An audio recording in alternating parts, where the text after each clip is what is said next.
Have you ever caught yourself saying, "I just decided to do it," only to realize later that it felt less like a conscious decision and more like something automatic? Maybe you reached for your phone before you even thought about it, or you blurted out yes or no in a conversation before you really weighed the options. We like to believe that our conscious mind is firmly in the driver's seat, that we deliberate, then decide, then act. But neuroscience has been steadily chipping away at this comforting picture, showing that the story of decision-making is far more complicated. Your brain often initiates actions milliseconds, or even seconds, before you become aware that you chose them. This gap between action and awareness is what psychologists and neuroscientists call delayed awareness, and it's closely tied to a phenomenon known as the readiness potential. To really grasp this, we need to look back at some groundbreaking experiments. In the 1980s, neuroscientist Benjamin Libet conducted studies that asked people to perform a simple action, like flexing their wrist, while watching a clock.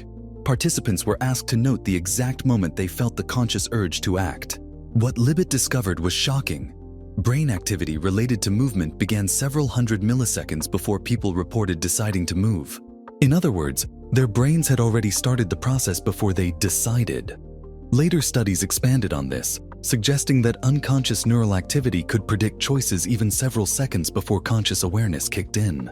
At first glance, this seems to threaten the very idea of free will. If your brain is already setting the course before you consciously choose, does that mean you're just a passenger, rationalizing decisions that were already made for you? Some philosophers and scientists interpreted Libet's results that way, sparking endless debates about whether free will is an illusion. But before we resign ourselves to being puppets of our neurons, it's worth looking deeper. The truth is more nuanced, and the implications for your daily life are less about despair and more about understanding how to work with your mind more skillfully. Think of your brain like a vast orchestra. Conscious awareness is not the conductor of every single note. It's more like the spotlight operator, turning the beam onto what's already playing. Neural processes work in the background, setting up possibilities, generating impulses, preparing actions. Consciousness arrives a little late to the party, but it still matters, because it can either endorse or veto those impulses. Libet himself noted that while the brain initiates actions unconsciously, we still seem to retain a conscious veto, the ability to stop an action in the brief window before it happens. This is sometimes called free won't rather than free will. And that window of awareness, even if it comes slightly delayed, is where you can cultivate intentionality. To make this less abstract, consider an everyday example. Imagine you're on a diet and someone offers you cake. Before you even think, your hand twitches toward the fork. That's your brain's unconscious machinery at work. Habit circuits, dopamine-driven reward pathways. A second later, you consciously register the thought, "I shouldn't eat this." In that moment, your role isn't to invent a choice from scratch. It's to recognize the impulse and either let it proceed or apply the brakes. That's why mindfulness practices emphasize slowing down and observing your impulses. They create space in that tiny delay where awareness can intervene. Without awareness, you act automatically. With awareness, you can redirect. From a philosophical perspective, this pushes us to rethink what free will means. Instead of imagining it as a magician conjuring decisions out of thin air, it's more accurate to think of it as a filtering and guiding process. Your unconscious mind generates possibilities. Your conscious mind evaluates, selects, and sometimes inhibits them. In this sense, free will isn't absolute freedom. It's responsibility. It's the ability to notice the options arising within you and choose how to engage with them. Neuroscience supports this view with more recent findings. Brain imaging studies show that while early neural signals can predict choices, those predictions are probabilistic, not deterministic. In other words, your brain may lean toward one action, but it isn't locked in. Conscious deliberation can still alter the course. This aligns with your everyday experience. You feel urges, but you also feel the ability to resist them, to override them, to redirect them. This is why the skill of self-regulation is so powerful. If your brain is constantly queuing up impulses beneath the surface, then your job is not to suppress the unconscious, but to become skilled at working with it. One way to think of it is like surfing. The wave, the impulse, rises whether you want it to or not. But you still have a choice. Ride it skillfully, let it pass, or wipe out. To ride well, you need awareness, timing, and practice. Let's pause here and bring this into something practical. How can you train yourself to act with more awareness, given that your brain is often ahead of you? One tool is the micro-pause. Before making a decision, sending a message, responding to someone, reaching for food, build in a small pause. This doesn't need to be dramatic. Even one breath is enough. That breath creates a space where delayed awareness can catch up, giving you a moment to check in. Is this impulse aligned with what I really want? Another strategy is to work with what psychologists call implementation intentions. This means preloading your conscious mind with specific if-then rules that shape how you respond. For example, if someone offers me cake, I will say no politely. By doing this, you shift some decision-making into conscious preparation rather than relying on the unconscious in the heat of the moment. When the situation arises, your brain may still generate the automatic impulse, but your prepared response increases the chance that you can override it. A third approach is reflection after action. Since awareness lags, sometimes you only recognize your choices after the fact. That's okay. The key is to use those reflections to train your brain. By journaling about your decisions, what triggered them, how you felt, you strengthen the neural circuits for future awareness. Over time, this makes delayed awareness feel less delayed. This is why mindfulness meditation, cognitive behavioral practices, and even simple habits like keeping a decision journal all work. They bring unconscious processes closer to the surface. When you train yourself to observe your mind, you gradually reduce the lag between action and awareness. This doesn't eliminate the unconscious, it integrates it. And that integration is the real goal. Because when you recognize that your decisions are shaped by both unconscious preparation and conscious reflection, you stop seeing yourself as a passive rider of your brain's machinery. You see yourself instead as a collaborator. You are not the sole author of your actions, but you are a crucial editor, shaper, and guide. Another way to understand delayed awareness is to look at how athletes and performers describe their experiences. Many speak about being in the zone, when actions seem to happen effortlessly, almost without conscious thought. A tennis player doesn't have time to consciously calculate every move before returning a serve moving at over 100 miles per hour. Their body acts first, and their conscious mind only catches up later. Yet that doesn't mean they are on autopilot. It means that their unconscious processes, trained through repetition, are working smoothly in the background. The conscious mind plays a role in preparation and strategy, but the execution is handled by deeper, faster systems. What this shows is that delayed awareness isn't a weakness, it can be a strength.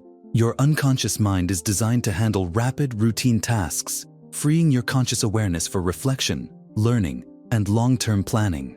The problem arises when you rely too heavily on the unconscious for decisions that require deeper values or foresight. That's when the gap between impulse and awareness can lead you astray. Take another example. Imagine you're scrolling social media. Your thumb keeps moving, your eyes keep darting, and before you know it, 20 minutes are gone. If you pause and ask yourself, did I consciously decide to keep scrolling for this long? The honest answer is probably no. Your brain made micro-decisions automatically, driven by dopamine loops and novelty-seeking circuits, long before you became aware. By the time awareness catches up, you're already down the rabbit hole. This is why delayed awareness is so relevant to modern life. In a world designed to hijack your impulses through endless feeds, notifications, and algorithms, the ability to slow down and reclaim that tiny gap between brain and awareness becomes one of the most valuable skills you can have. So how do you train it? One method is what I'd call awareness training reps. Just as you train a muscle by doing repeated lifts, you can train awareness by practicing catching your impulses. Pick a simple everyday behavior, like checking your phone, opening the fridge, or reaching for a snack. Each time you catch yourself about to do it, pause and ask, did I choose this, or did it just happen? You don't need to judge yourself. The goal is simply to notice.